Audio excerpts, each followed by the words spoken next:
You're lost. You don't know where you're heading, although you wish you could confirm it for yourself. You have a vision, but the learning curve is too steep. You want to sacrifice for your goals and align your life towards becoming the greatest version of yourself. Yet you experience a lot of resistance. You experience a lot of temptation, and it doesn't feel like anybody is supporting you. Well, no one is supporting you, because you've cut out all the friends that you've had. They didn't align with who you wanted to be, and so it needed to be done. You've rejected this girl who's fat, drinks alcohol, has questionable friends, and is very desperate for you, yet it doesn't feel right for you, despite the fact that you desire a little bit of intimacy. Everybody in your city is exactly this way, and it seems like a never-ending cycle you are stuck in. You can't be bothered talking to anyone because you feel out of place, and small talk just isn't going to get it done for you. You seek deep, meaningful conversations that you cannot seem to find them because nobody understands you. But now what? You feel bad, unsure of your future, and you want to return to your old habits. Because everybody seems to be having an amazing time besides you. You're just here suffering. You feel like you're missing out on something, on all the fun everybody else is having. And then you start asking yourself the question, why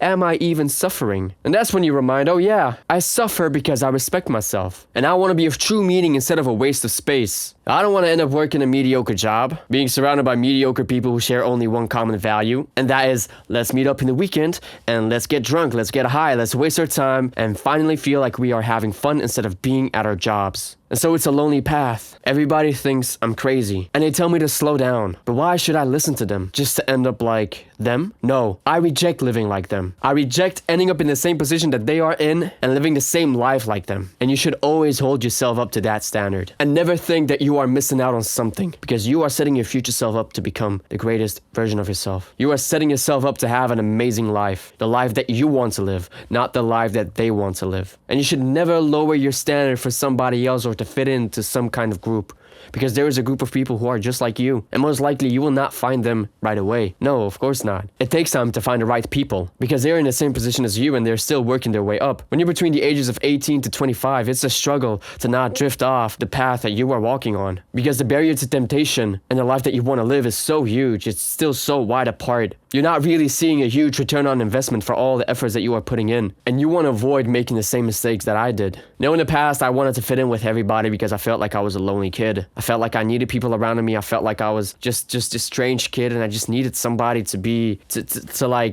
be friends with, which is natural. This is a natural desire that we have because we are supposed to be in a tribe. We are supposed to be in a group of people that we can grow with, that we can conquer the world with. But you don't want to end up in the wrong tribe. And that's a mistake that I did. I was settling for below my standards and below the person that I wanted to be. And I wanted to smoke weed in order to fit in. That's how I started to smoke weed in the first place. It was when I was 15 years old, when I went to a new school and I met this new guy, and he seemed like a cool guy and I wanted to be friends with him. And he smoked weed, so I thought to myself, yeah, I gotta change my identity. I need to start smoking weed as well. And that was one of the worst decisions that I made when it comes to my development as a human being, because it had held me back for a very long time and I was very immature in my mind for a very long time. It was up until I realized, okay, my life isn't really going forward at the age of 24 because of the times that I spent smoking weed, and I've used weed as an anchor point for me to run away from my reality and not accept and not take accountability for the decisions that I've made. And there was a huge temptation to always be surrounded by people. And I started at a young age, like already 18, 20, 21, like cutting off people,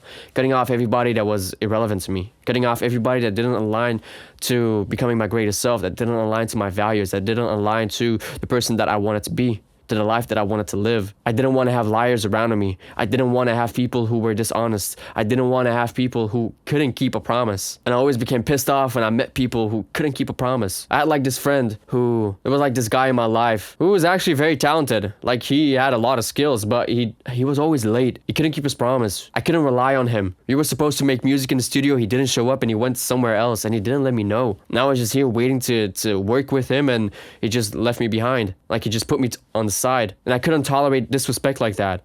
So I had to cut that person off, despite him being very talented and having like very good social skills, and he could bond very easy to people and I could learn a lot from him. I still didn't want to work with him because my mental health was being ruined by it. You know, being the person who was being put to the side, and like, if this is what you do to me and you can't keep your promise to do the work, then working with you is not going to work, because everything else from here is only going to get worse, because this pattern is not going to change despite him telling me, oh, I will change, I will improve, I will become my best version of myself. You know, I know that I'm wrong. Forgive me. No, stop begging for forgiveness. You have to pay the price for the decisions that you have made. That's what I thought to myself. And that's eventually what I did. I've cut that guy off. But from like the age of 18 to 25 and even till today, 27, it's a very lonely path. I stopped talking to girls. I ignored girls. I didn't want to be with anyone. They didn't meet the picture that I wanted from a woman. And there was an inclination towards intimacy. And sometimes I did make the mistake to go with someone when I shouldn't have, you know, when I fell from my lust, when I fell from my desires for intimacy. And those were always the worst decisions that I've made because I never felt good from it. I knew that I was doing something that I shouldn't do. You know, when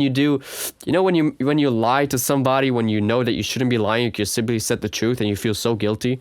But yeah, that's what I was experiencing with those girls. I didn't feel good. I was unhappy and I was avoiding them and they wanted my attention, but I didn't want to give them my attention. And also just being with them simply for my desires wasn't right. Didn't feel good. So yeah, that was something that I had to change. During those years, I returned to my old friends who I've cut off because I felt lonely. I felt like nothing was moving forward, you know. I'm sacrificing, I'm doing everything that I can, but yet I'm not getting the results that I want, and yet I want it so badly, but fuck, I want to feel good. So I returned to my old ways, I returned to my old habits. I started smoking weed again at certain points when I had quit. I started jacking off again. I started hanging around people who were doing all those things, and it wasn't contributing towards myself. It wasn't contributing towards like what I needed to do, and I regret those times. And man, I swear, if you can just have the grit, the discipline to not do that, you will make a lot more progress. Because between those ages, the thing is, everybody's in the same bracket. Everybody's doing the same things, and it doesn't seem like anybody's life is really growing. And there will come a point where they hit a ceiling.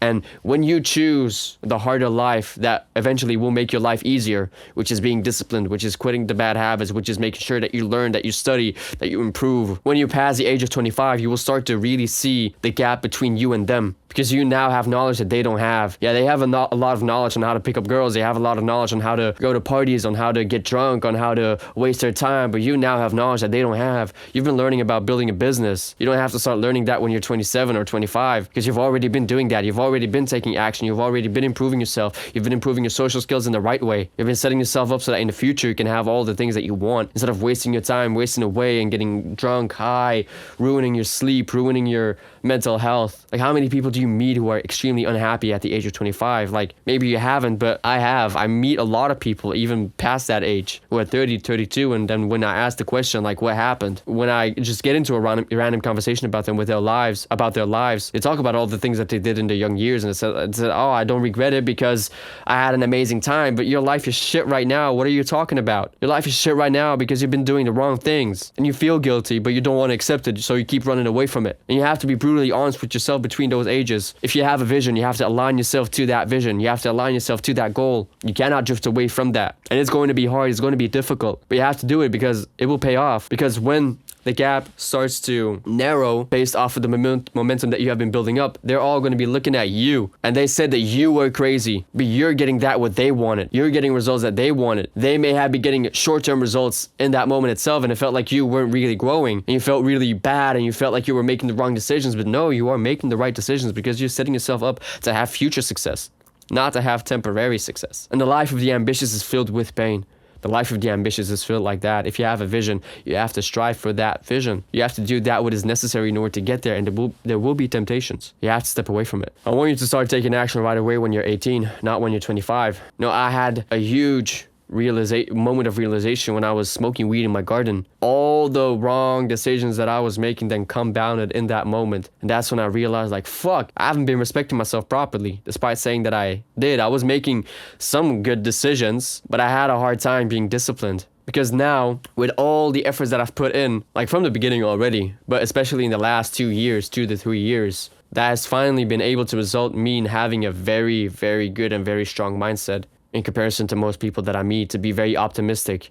Maybe optimistic is not the right word, to just have a vision and to trust in that vision and to believe that I can do it. And yeah, people are getting like results that I want, but I know that if I stick to the plan that I have, that I will get way ahead of them and that I will finally get that life that I want. But I simply have to put in the work and not like become distracted by all the shiny objects that are around me. You know, now at the age of 27, not much has changed, you know? Do I have a lot of friends? No, but the friends that I have are of higher quality. personality. They have core values. They have meaning. They have something to strive for. I'm a married man, and I'm very happy that I'm a married man because I married a woman that I wanted to marry. Not because it was out of lust. Not because it was out of a desire for intimacy. No, I evaluated her and I made the decision to marry her because she fit where I wanted to go and she fit well with my personality. I still have much to learn, which is normal. Yeah. I'm not going to say that I know everything. I'm not going to say that I'm better than them. Well, to a degree, the habits that I do will get me further along in life. And for that, I have to surround myself with the right people. And that is what I'm working on. Over the years, not much has changed besides the fact that I have become more mature. I'm still grinding away. I'm still putting in the efforts. My mindset has improved. And I have a stronger belief and a stronger vision of where I want to go and where I want to end up. And the vision that I had has just been developing over and over and over again because I've been constantly putting my time and effort into that. And that is exactly the thing that you need to do. When you have a vision, you have to go for it. You got to work for it.